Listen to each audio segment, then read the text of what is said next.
Hello, welcome to our St. Paul Learn with the League. We present these hour-long programs for our community once a month. I'm Heidi Klumpkin, co-president of the League of Women Voters St. Paul and a part of the program committee. I'll be moderating tonight's presentation. Many thanks to the White Bear Lake area and Roseville area leagues for their support of tonight's talk. We'd also like to thank the St. Paul Neighborhood Network and Suburban Community TV for broadcasting tonight's program. You can also check out our YouTube site and view previous programs anytime. For over 100 years, the League of Women Voters has worked as a citizens league to improve our government and engage all citizens in the decisions affecting our lives. The League is a nonpartisan membership organization dedicated to you, our community. We study issues, we take positions, and we take action. You can definitely check out our websites, St. Paul, Minnesota, and National League to learn more about membership in the League of Women Voters. We'd love for you to give us a try.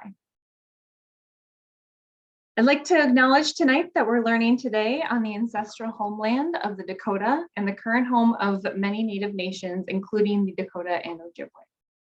We're learning this says that land acknowledgement is only one small part of supporting Indigenous communities.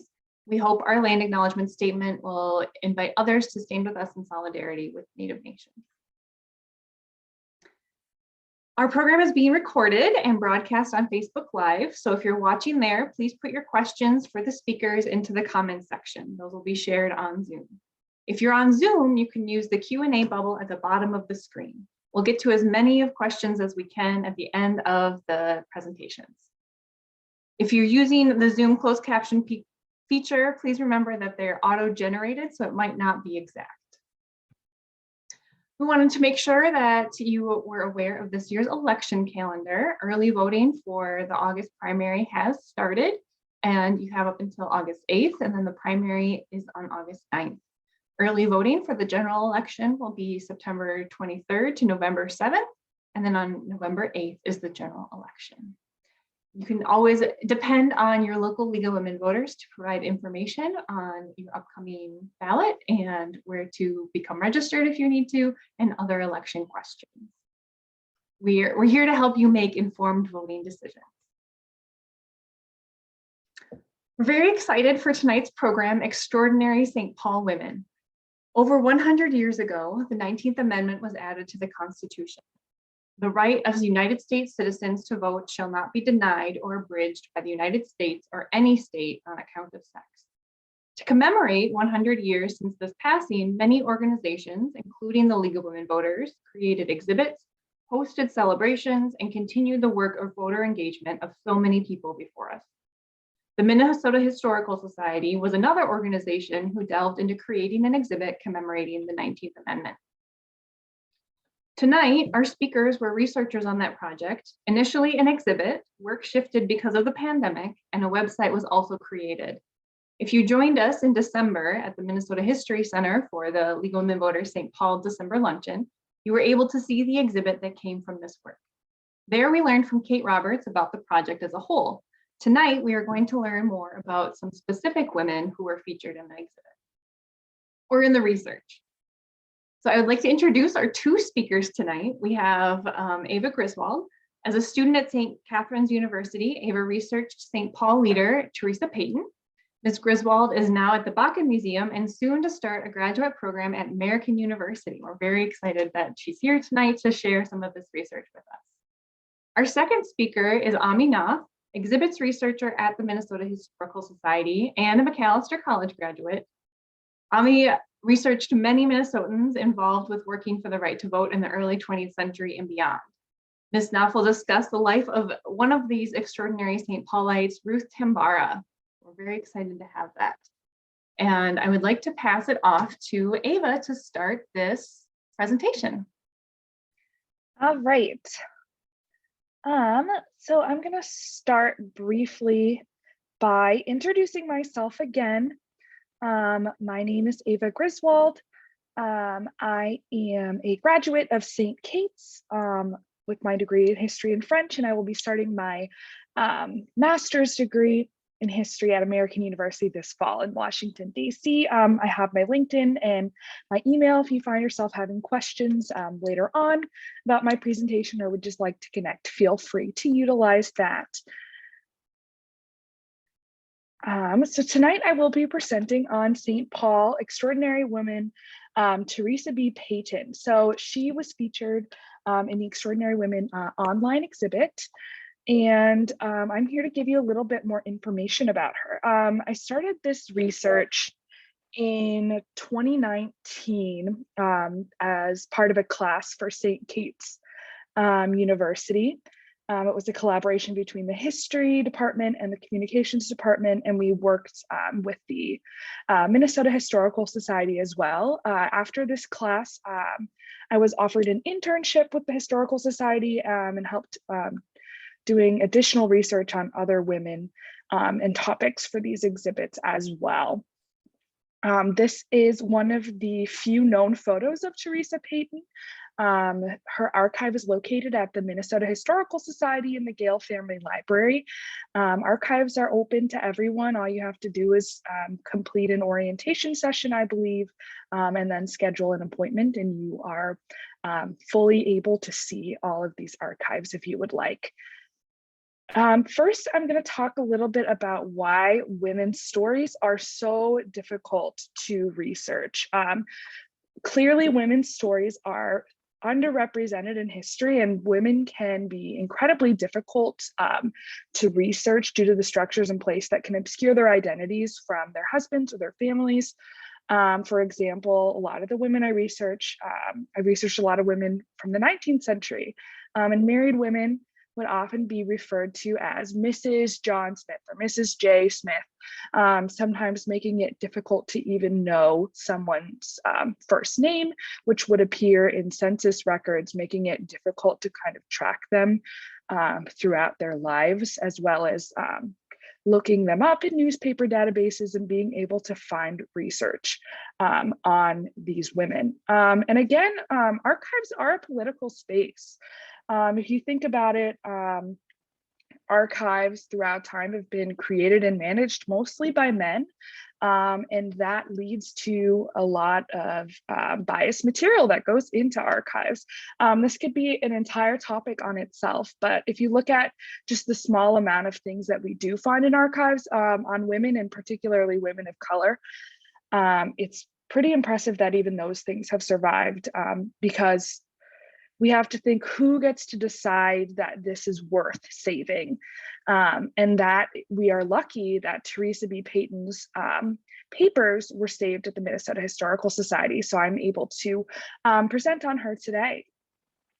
So first, I'm going to talk a little bit about the general suffrage movements. I'm sure many of you are pretty familiar already with the general background of the American suffrage movement, but we're just going to start with the 1848 Seneca Falls Convention was really considered a monumental moment, and that was really the roots for all other groups, organizations, and advocacy.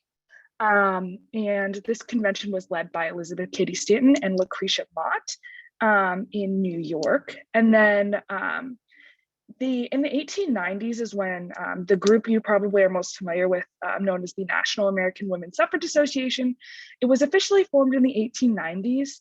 However, it was a result of a merger of several earlier suffrage groups. So suffrage groups existed all across the United States long before the 1890s, but they did go by different names before they finally merged. And then I'm going to talk more about the Minnesota Women's Suffrage Association, which was founded in 1881. And that group created many other suffrage groups across the state. And it was considered the largest organization, suffrage organization in the state until 1912, when former president of the Minnesota Women's Suffrage Association, Concetta Lutz, formed her own group due to disagreements about how to go about advocating for women's suffrage. She formed her own group called the Minnesota Equal Franchise League, which Teresa Payton was actually the first and only president of the group. And Peyton's role as president of the Minnesota Equal Franchise League, she attended many suffrage conventions, as you can see down below. This is a photograph of a ticket from her archive of when she went to the National American Women's Suffrage Association in Washington, D.C. She attended many of these conventions. They were held all across the country, as well as many other local conventions as well. So first, we're going to talk a little more about Peyton's life and what her background is. So Teresa Peyton was born in 1880 in St. Paul. Most of her life, she actually lived in a house on Selby Avenue. And as of at least 2019, I recall that it was still standing. However, it's nothing super significant, but it's pretty cool to be able to look up the address. You can see 581 Selby is where she lived most of her life in her advocacy years. So Teresa Peyton began her career as an art teacher in St. Paul Public Schools.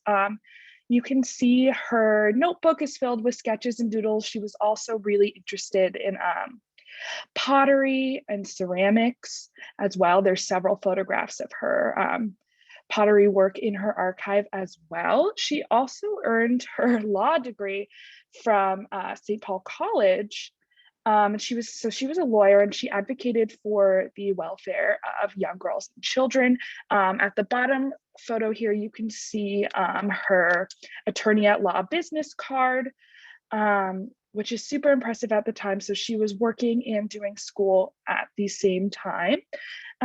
She was also notably single, which in the 19th century was pretty rare to be single lifelong. There was no record of her ever having been married or having any children of any sort, which meant that she had to provide for herself and had to make a living herself, which clearly working as an art teacher and a lawyer did help some. But when she began to do her advocacy for suffrage full-time, it is still unclear how she supported herself. I think it's been recorded that she lived with her sister at one point. We're not 100% sure. But she was somehow able to support herself enough to do all of these volunteer positions later in her life. So for her activism and suffrage work, she was involved in many, many different groups across Minnesota. These are just a very few of the many groups she was involved in, which being a single woman, it did allow her to have a much clearer way to path to advocacy because she had more time on her hands. She wasn't responsible for children or a husband or anything like that. So she was able to go outside of the house when in the 19th century and early 20th century, that was still pretty new for women to be able to go outside of the house and do these advocacy groups. So in 1911, she was working for the Political Equality Club of St. Paul and recruited over 50 members. There's not a lot of info about her time at that group because shortly after she was elected to be secretary in the Minnesota Women's Suffrage Association. And we're uncertain if she was involved at the same time with these groups because some of these groups could be kind of territorial.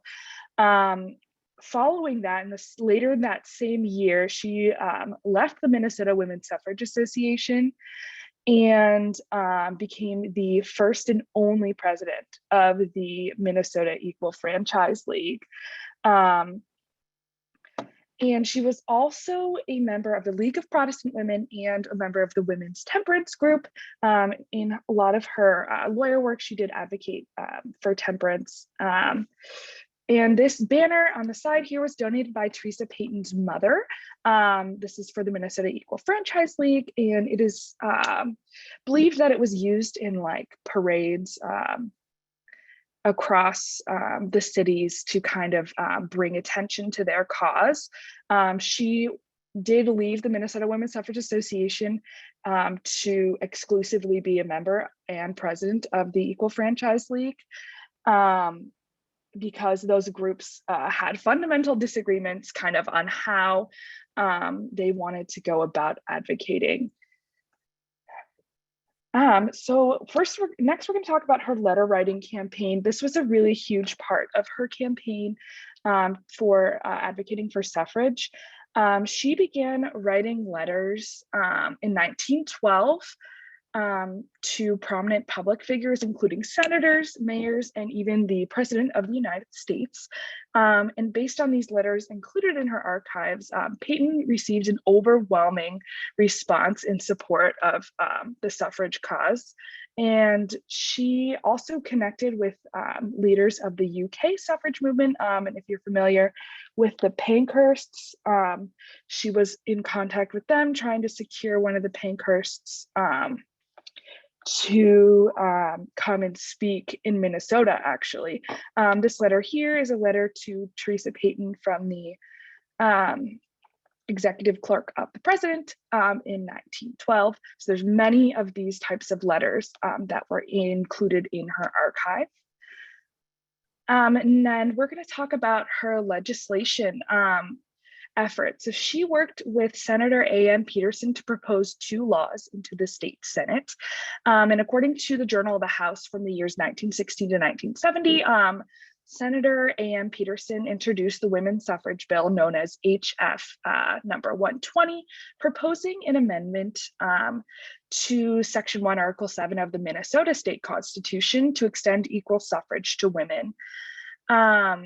And this was in January of 1917, this was proposed. This law created a lot of tension between the Minnesota Equal Franchise League and the Minnesota Equal Suffrage Association, or Women's Suffrage Association, because they had different ideas about how to go about advocating for legislation.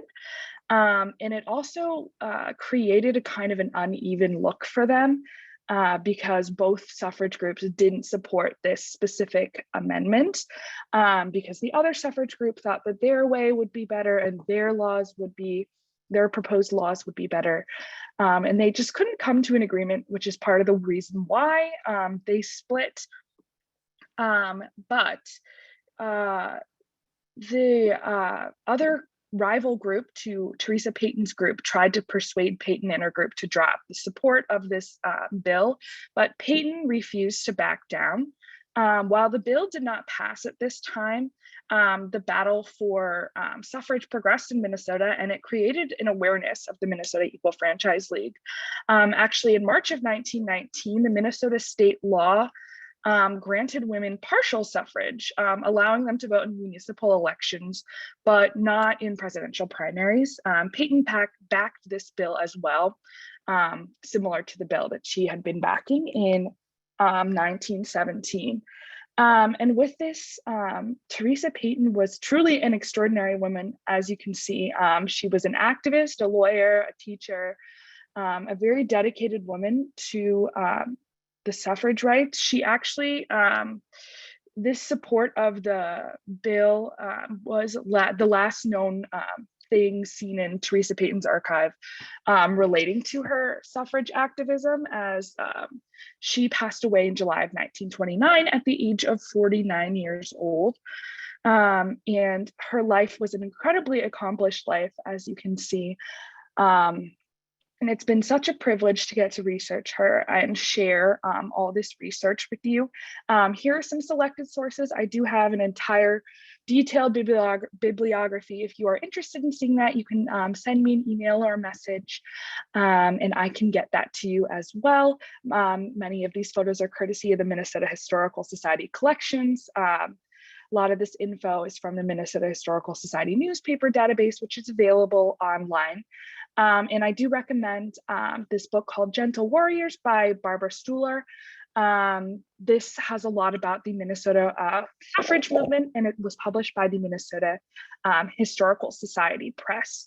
Thank you so much. I'm going to pass it back to Heidi so we can hear another presentation.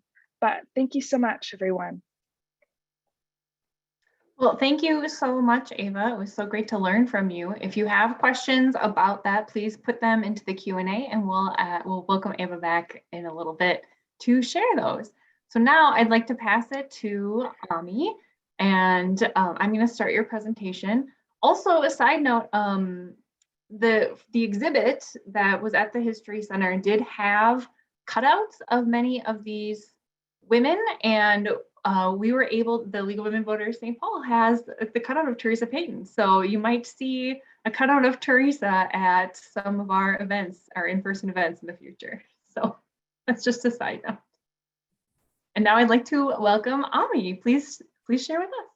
Sure. Thank you, Heidi, for the introduction, and thank you, Ava, for that presentation. And thanks to everybody who's joining virtually. Tonight, I will be talking about Ruth Nomura Tambara, who is a Japanese American woman who lived in St. Paul. She was also featured in the Extraordinary Women exhibit for her resilient and unwavering commitment to building a safe and welcoming community for Japanese Americans in Minnesota. The Minnesota Historical Society holds some objects that belong to Ruth including many pieces that were made by her. She was a pretty skilled craftswoman. We'll be talking about that more later. We also have her archives, which contain letters, drafted speeches and manuscripts, pamphlets that Ruth collected, and some photographs. So a really wonderful resource available. It's really made much more accessible as well because much of her archives have been digitized. So you can go online and see a lot of the scans of those materials. These give us some insight into the life of this extraordinary woman. And tonight, I'm just going to tell you a little bit more about her story beyond what we were able to share in the exhibit. Heidi, if you could go to the next slide. Cool. So if you made it to the exhibits, or if you went to our online exhibit, Votes for Women, which is still up, then this will be very familiar to you. This is the cutout of Ruth Tambara. So you may have seen, if you did come to the exhibit, we shared a story about Ruth when she was hosting her brother and his army friends, who were then training to be Japanese translators at Fort Snelling in the Military Intelligence Service Language School, the MISLS. So Ruth's brothers were training there at Fort Snelling, and she hosted them for Sunday night dinners at her house. And a neighbor saw this happening and was suspicious that Ruth was actually entertaining Japanese soldiers. So this neighbor reported Ruth to the FBI.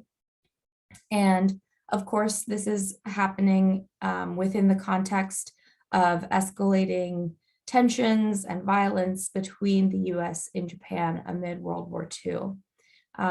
Executive Order 9066 had forced the removal of residents of Japanese descent from their homes across the West Coast, and anti-Japanese racism was prevalent across the country, including here in Minnesota. But Ruth and her husband, Earl, were among those who were forced to leave their home in California and move to St. Paul, while their family members were held as inmates at incarceration camps in Arizona, Idaho, and elsewhere. Their life in St. Paul was possible only because they had received special permission from the War Relocation Authority, WRA. And as she later recalled in a speech to the Japanese American Citizens League, the US Army Provost Marshal, who was a former classmate from Jefferson High School, gave us the choice of either going to camp or volunteer and move to the Midwest to help resettle people from the relocation centers. So perhaps because of that condition, or maybe it was their own personal convictions, maybe some combination, the Tambaras built their life in St. Paul, dedicated to nurturing their growing community and fostering trust among the new Minnesotan neighbors. As for that particular neighbor that I mentioned earlier, who had reported their dinner party to the FBI, Ruth Tambara's response was to hang a service flag in her front window as a reminder of her family's loyalty to the United States and of their own personal sacrifices in the war. And on this slide that I'm showing now, these are just scans of those travel permits that Ruth and her husband Earl were granted. And these enabled them to move from California to St. Paul. And you can see that there are some restrictions. You know, it says they can't return home. They have to move, you know, as quickly, efficiently as possible. And if we can go to the next slide. So some background, how exactly did Ruth and Earl come to Minnesota in the first place? Ruth was born October 15th in 1907 in Portland, Oregon, 3 years after her parents had immigrated to the US from Japan. Her parents, pictured on the left there, Keo and Frank Giro, had originally intended to live in Chicago, but en route to the Windy City, they made a stopover in Minneapolis and found it so unbearably cold that they returned to Portland instead, which was a little bit more mild. They had 5 children: Paul, Ruth, Howard, Martha, who died at 8 months old, and Elsie. And you can see the family portrait on the right there. Frank Giro, Ruth's father, ran a shop called Mount Fuji Grocery Store in Portland for a few years. Heidi, next slide. Here's the interior of the shop. He also worked for the North Pacific Terminal Company. And then next slide, Paul, Ruth's brother, also opened up a shop, the Walnut Park Fruit and Vegetable Market. And Ruth is in this image, the second from the right. All of the family members worked at the grocery store. At some point, they were helping out. It was a real family business, and these images are part of that archive in their family photos collection. So Ruth graduated from Jefferson High School in Portland, and then in 1930, she became the first Japanese American graduate of Oregon State College's Home Economics Education Program. And 5 years later, she married Earl, and the two moved to Berkeley. Ruth took a job there as a social worker for Japanese clients at the International Institute in San Francisco. And she also got really involved in other club activities. She helped develop a Japanese cookbook and was putting that home ec education degree to use in doing glove making and cooking classes and other crafts. So here is a sample from that cookbook that she helped develop. This is just a draft from the manuscript. It's a recipe for sukiyaki, which is a Japanese dish. It's thinly sliced meat simmered in a sweet sauce and served with vegetables. And I really just wanted to share this because when the Tanbaras made their donation to the Minnesota Historical Society of their materials, they hosted a dinner for the then president, Russell Fridley. So that photo on the bottom there is of that dinner, and Ruth is serving sukiyaki. So I like to imagine that this maybe was one of her favorite recipes. She calls it, she distinguishes between real sukiyaki, which is made of beef, and a chicken sukiyaki. Maybe she was serving both at this dinner. Next slide. Here are some of the gloves that Ruth stitched together, and a display of those gloves from the Glove Guild that she helped run in California. These glove making classes that she led were so popular that she opened up a kind of studio. So she would get orders from women, and then she would lead classes where people would make the gloves and then they could be sent off to fulfill the orders, or she would send the raw materials to somebody who already knew how to make gloves. And So this is just a little picture into what Ruth's life was like. She, was very social, very active. And then on December 7th, 1941, Japan bombed Pearl Harbor.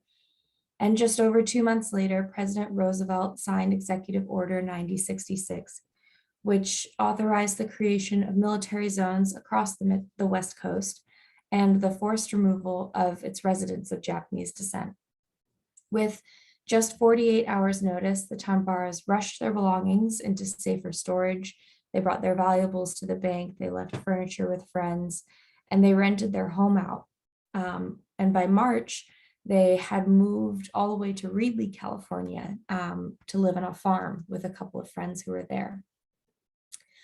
And then just a few months later, on July 22nd, 1942, Civilian Exclusion Order number 107 was issued, which forced Ruth and Earl to leave Reedley. And unlike many Japanese Americans, the Tambaras had a choice about where to go, as I've mentioned. They could either go to camp, which would allow them to stay more closely connected with their families and their friends, or they could go to the Midwest, on that condition that they help build community acceptance and help resettle the Japanese Americans who were being brought there. And ultimately, they decided to go to St. Paul. This choice was available to the Tambaras in large part because of the support they received from their white friends. So former colleagues and friends and teachers, professors wrote letters of recommendation and kind of character statements for Ruth and Earl, attesting to primarily their loyalty and their skill, their competence. So here we see the letter says, the Tambaras are both completely loyal American citizens. They have a genuine feeling of patriotism that is stronger than that of the average citizen. I think this is really showing, what the environment was like, what kind of feeling was in the air towards them. It was increasingly hostile. The Tambaras knew it would be important to assure officials of their allegiance to the United States as they made their journey. So on this next slide, we can see that one of Ruth's friends, Claire McAllister, who was particularly helpful as the Tambaras navigated the government systems, Ruth even felt it necessary to write to her. We want you to know that our intentions are in all earnestness, that we will do our best to be good American citizens wherever we go. By the summer of 1942, Ruth and Earl were able to secure that formal permission from the WRA and move to St. Paul, where they knew another Japanese man, Mr. Henry Matsushita. Originally, the Tambaras were supposed to go to Lincoln, Nebraska, but because of the increasingly hostile sentiments there, they were advised not to. So they called Mr. Matsushita, who was a family friend, and arranged to stay with him.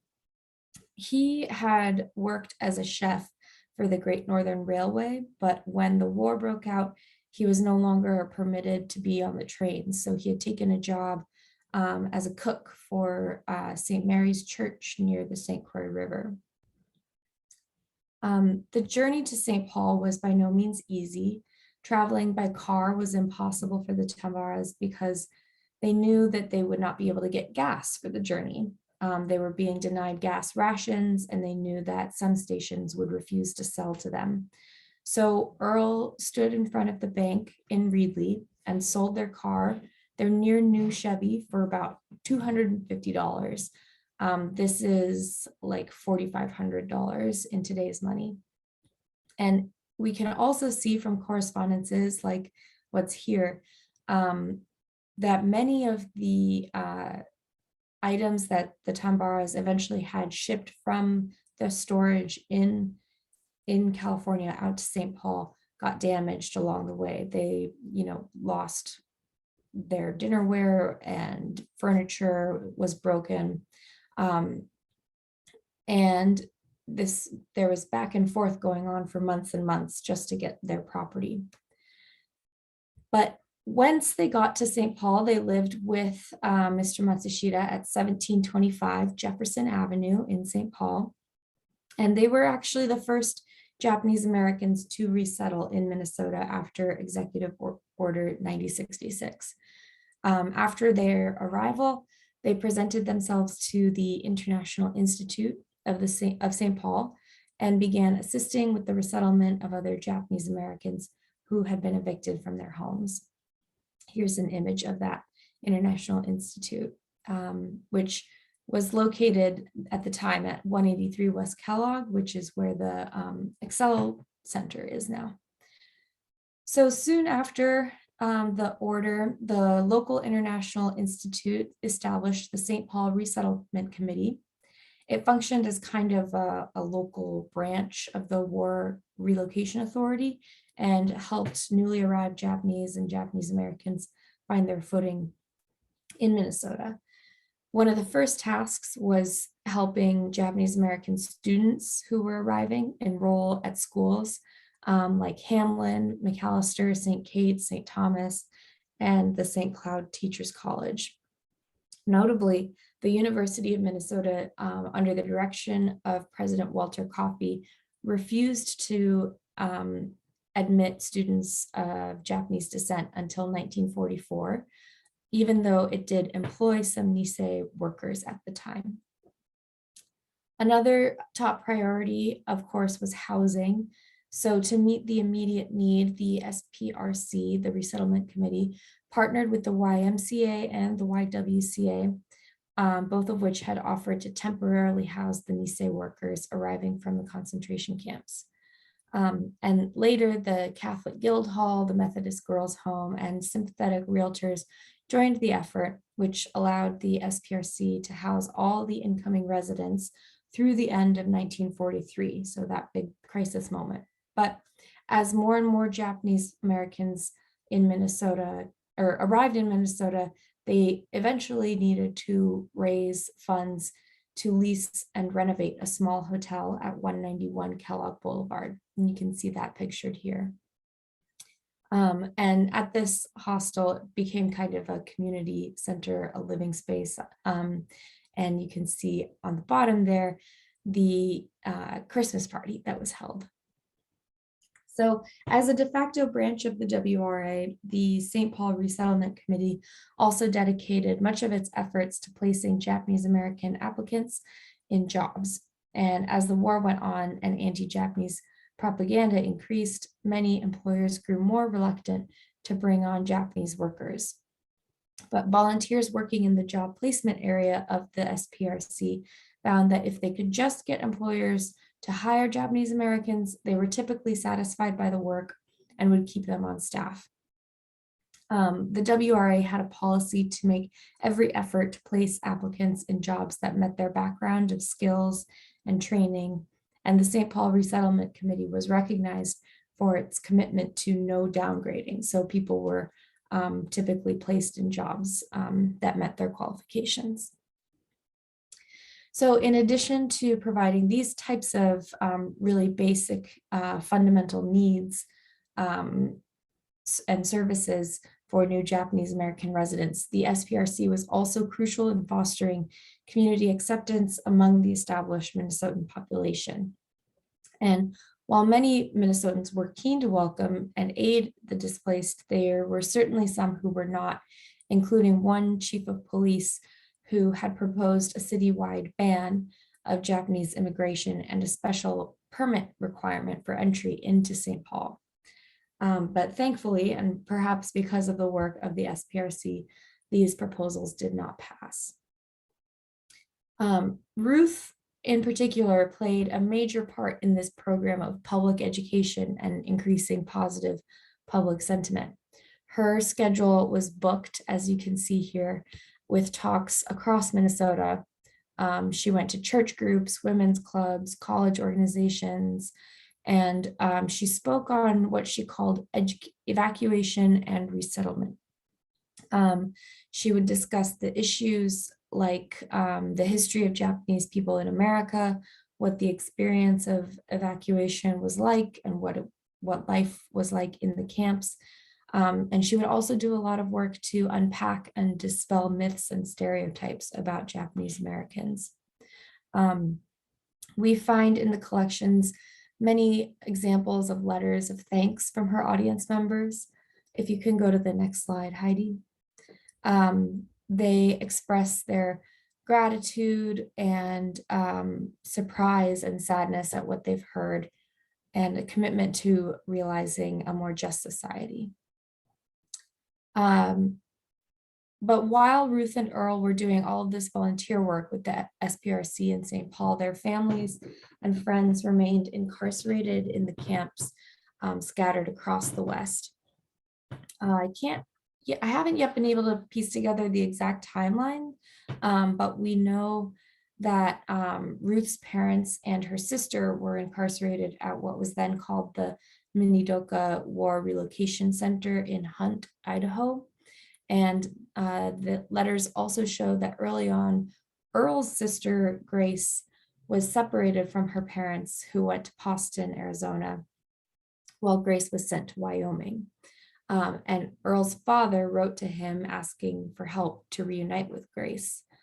Many of Ruth's friends and family were writing to them asking for assistance, most often for things like requesting goods that were unavailable within the camps, certain clothing, kitchen appliances, food. A lot of these exchanges are pretty light, but there is at least one example that reveals the stress this must have taken for Ruth as she tried to care for her communities both inside and out of the camps. This example, her father had passed along a request from another friend who was in the camps who wanted a pair of rubber boots for her daughter. And he wrote to Ruth, "This place is muddy after snow and rain. You cannot walk without boots, and we cannot get rubber boots in the coast or around here at all. Please try to get it in St. Paul." Ruth was able to source and send the boots, but she also sent a note describing how difficult the task was. She had to run all over town to find a pair in stock, and the cost was no small thing to her.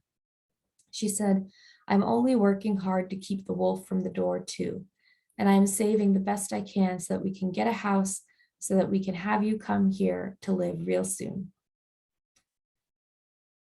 Ruth was working. She had been connected to the YWCA since the early days of her career, and she found a job at the St. Paul YWCA as soon as she arrived, or soon after she arrived. She started as a secretary and eventually became the director for adult education programs. She taught, again, the glove making, flower arranging, cooking, and from her position as a staff member at the Y and as a volunteer for the St. Paul Resettlement Committee, she was able to help coordinate the two organizations in their joint effort to find housing, employment, and the like for Japanese Americans. She became a well-respected leader within the YWCA. And in 1955, she traveled to England as a delegate to the World's YWCA Council meeting. And she continued working there until she retired in 1972. Over the course of her career, Ruth continued to lead efforts to build cultural bridges between Japan and the US. In 1947, she led the first Japanese group at the Festival of Nations, hosted by the International Institute. This was an opportunity to share elements of Japanese culture, including food, flower arrangements, and clothing and design. Perhaps inspired by her record of championing cross-cultural understanding, in 1955, Lewis Hill Jr., grandson of James J. Hill, approached Ruth with an offer to be the president of the St. Paul Nagasaki Sister City Committee. Hill apparently knew the mayor of Nagasaki and was very upset about how the people of that city were faring after the bombs. Ruth was a little hesitant at first. She said, "I've never been president of anything and I wouldn't know what to do." But with Hill's encouragement, she accepted. She led more tours to Japan over the next 2 decades. Her first trip, she and her group brought flowers to the hospital patients in Nagasaki, and later she recalled that she wished she had instead brought pillowcases and bed sheets because theirs were worn thin. It was a sad meeting, she said, but her purpose was to promote friendship between the sister cities, and she did. After her retirement in 1972, Ruth continued to volunteer and in many capacities and served on local boards.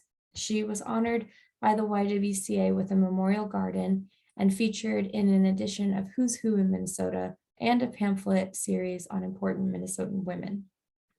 She also contributed to a book called Reflections, Memoirs of Japanese American Women in Minnesota.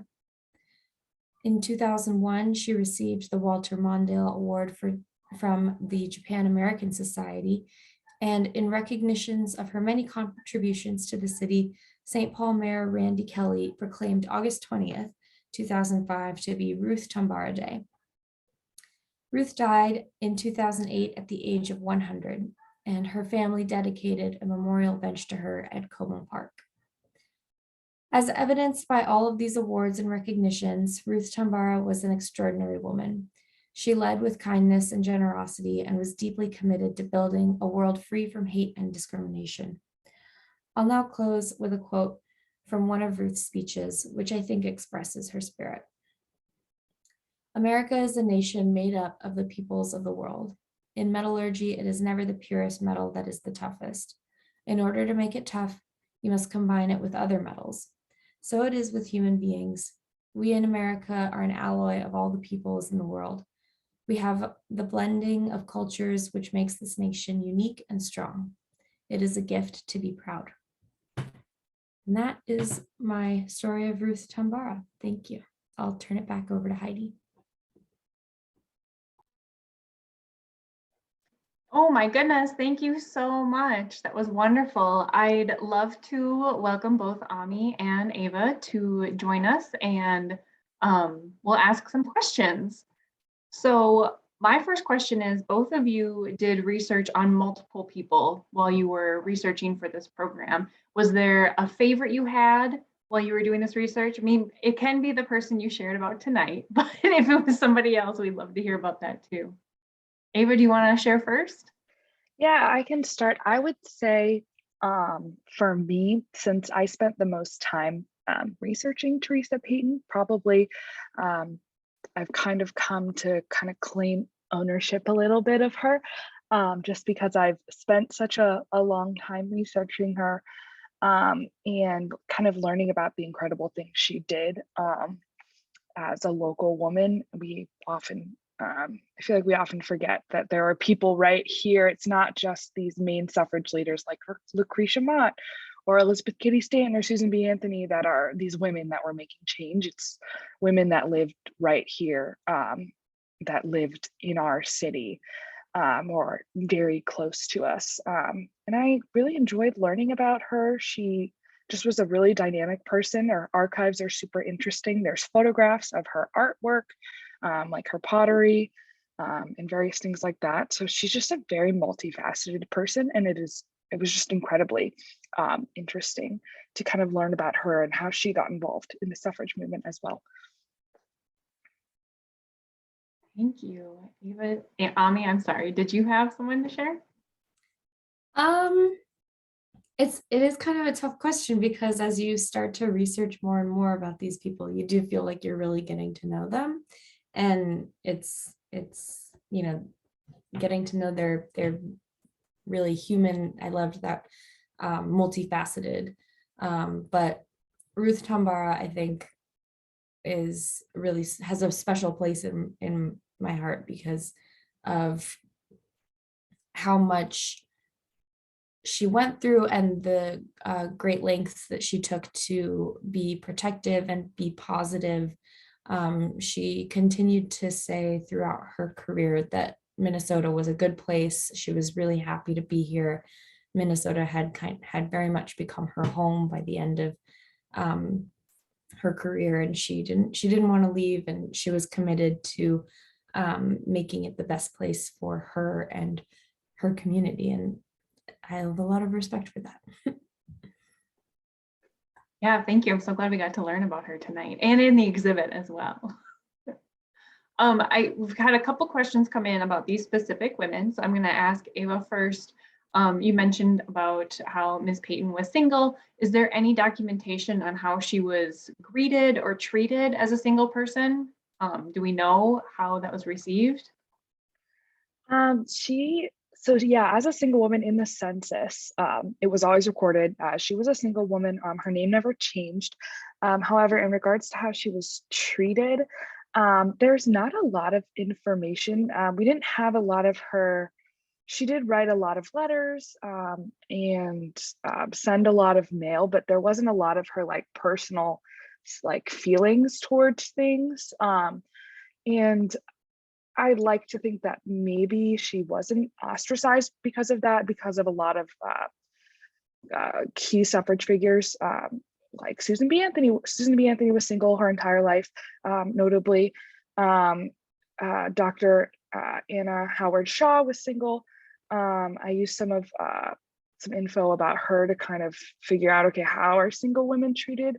And I think that's also why she may have been given a little bit more responsibility because she didn't have all of these other commitments to attend to, especially in the 19th century. Men and women lived in very separate worlds. So her being able to break out of that would have been incredibly difficult. Not impossible, but it would have been really difficult. So I'm not entirely sure how she was treated. She never seemed to record anything where she was dismayed about it. She was a very spirited woman from what I've seen. So if she did face any sort of discrimination or anything like that, I'm sure she would have said something about it. So I think for the most part, perhaps not, from what I have gathered in her archives. Thank you. Also part of that idea of you kind of get to know them as you're going through their papers, so you can start to think about how they would respond like that. So Ami, for Ruth, she sounds like a woman who really made lemonade out of lemons. Did you detect any bitterness or anger at the US government for their abysmal treatment? I think that's a really good question. I never, one thing that is notably missing, not entirely, but from Ruth's archives are the letters that she was sending. Those are presumably either still in somebody's, personal collections or unarchived. So we have a lot of materials from her family and friends writing to her. And from what people say in those letters and from speeches that Ruth drafted afterwards, you do get the sense of a deep, deep sadness. There's a lot of grief over what happened and how Japanese Americans and Japanese people living in America were treated. But there's also this constant awareness of that won't be defining in the moment, and that the actions of the government and the way that these people were treated is not, it doesn't have to be who we are as a country, and it should be reckoned with and repaired, but we don't have to stay there. Yeah, thank you. I think that's really evident in the story, the FBI story, for sure. A question for both of you. What was the most surprising thing you uncovered about your subject? So you both have thinking faces, so whoever's ready to go can start.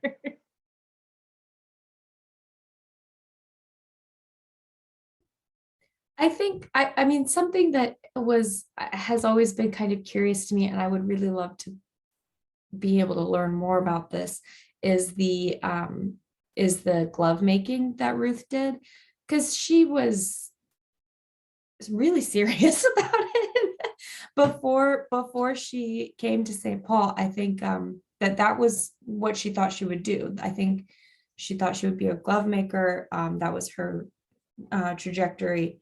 And part of why she wanted to go to St. Paul instead of going to the camps was so that she would have a better chance at continuing to do glove making. So that that kind of love for that craft was sort of surprising to me. But again, I think that that shows that multifacetedness. She had a full and rich life and then had to pivot and do something else, but was still reaching back to do what she wanted. It'd be interesting to see too, like as fashions shifted, how that would shift. We don't wear gloves the same way. They're mostly for warmth now, I think. We don't wear them usually all the time. I mean, maybe some people do, but you don't see it as often. Ava, do you want to share what was surprising to you about Miss Peyton?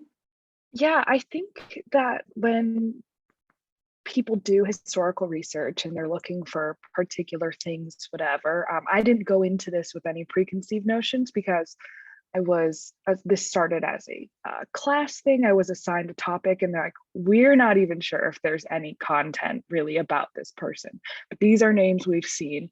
Here's a name and your job is to kind of do that research.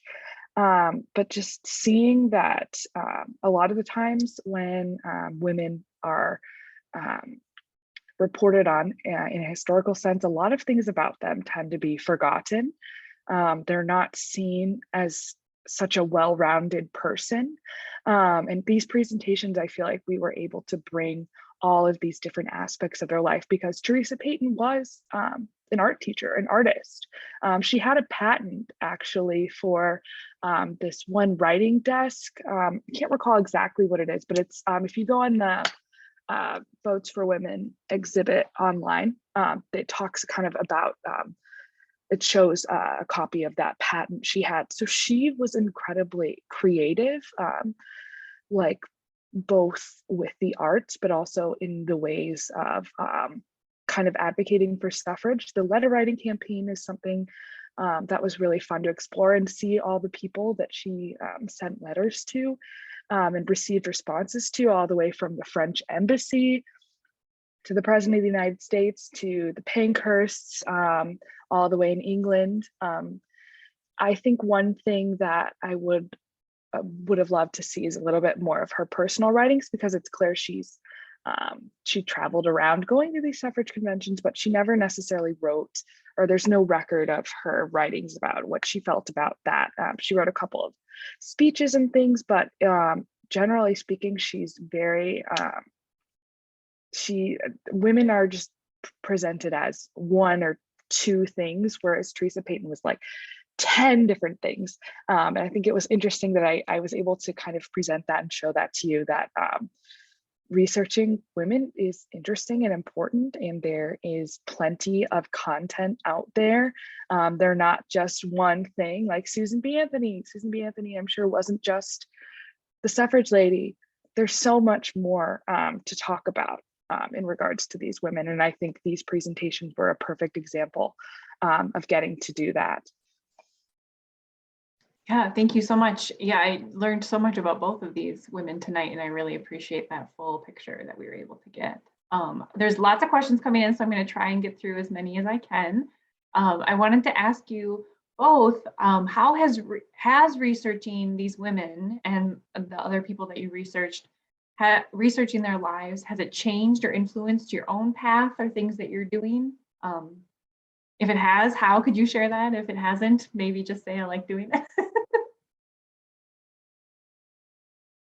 I would say for me, it's actually kind of changed the trajectory of like my academic interests. When I started this project in 2019, I didn't know that that was going to end up being one of my primary academic interests. Hopefully, I wrote my senior thesis on kind of the intersection of the 19th century suffrage movement and the spiritualism movement in the Midwest, and kind of the connections between those two, the religious movement and the political movement. And that's something I would really love to continue researching in grad school.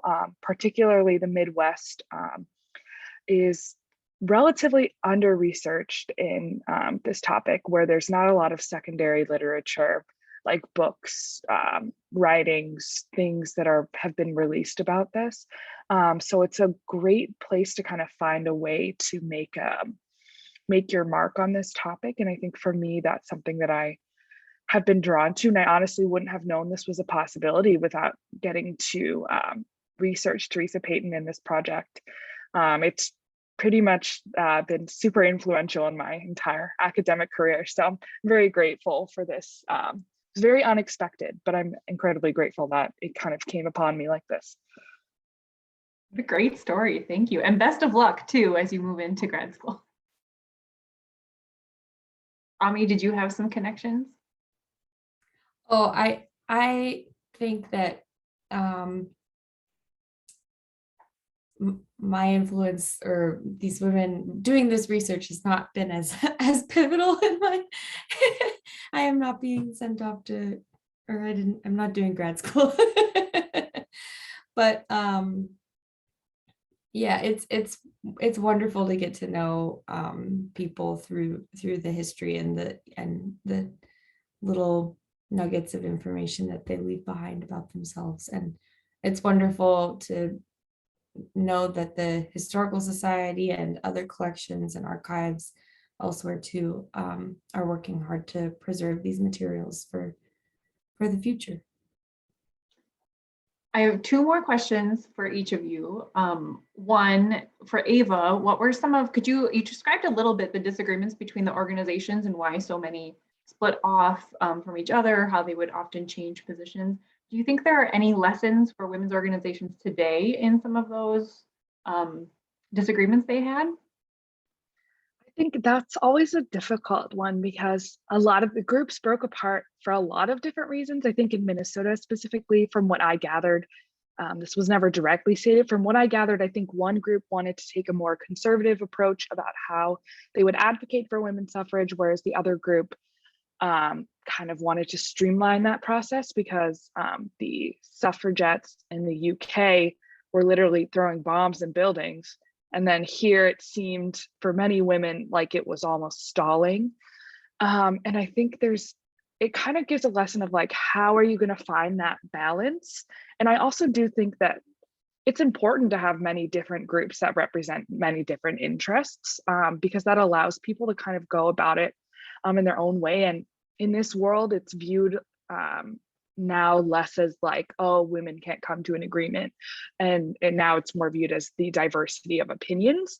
Whereas the newspaper reporting back then, I mean, there's still newspapers and reporters who will report it that way and people who will interpret it that way. And there's not much you can do about that. But generally speaking, I think having different groups is important and voicing your concerns about that is important. But in terms of kind of going forward, I mean, it's hard to say from these lessons, but it was very interesting just to learn about people's different approaches, because I think it's important to have a bunch of different approaches for a topic, whether you're all for the same topic or there's a bunch of different topics.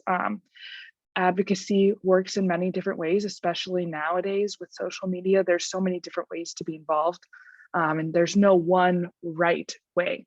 And I think that has kind of allowed for more room for people to participate in activism.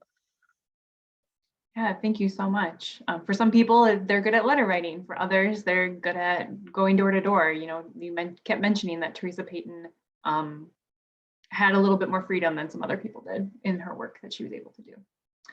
Thank you. Ami, another question for you. As you studied the internment of Japanese Americans, did you see any lessons for the US today as well about how they treated, how we still face periods of immigrants and scapegoating? Yeah, there's a lot of lessons. I think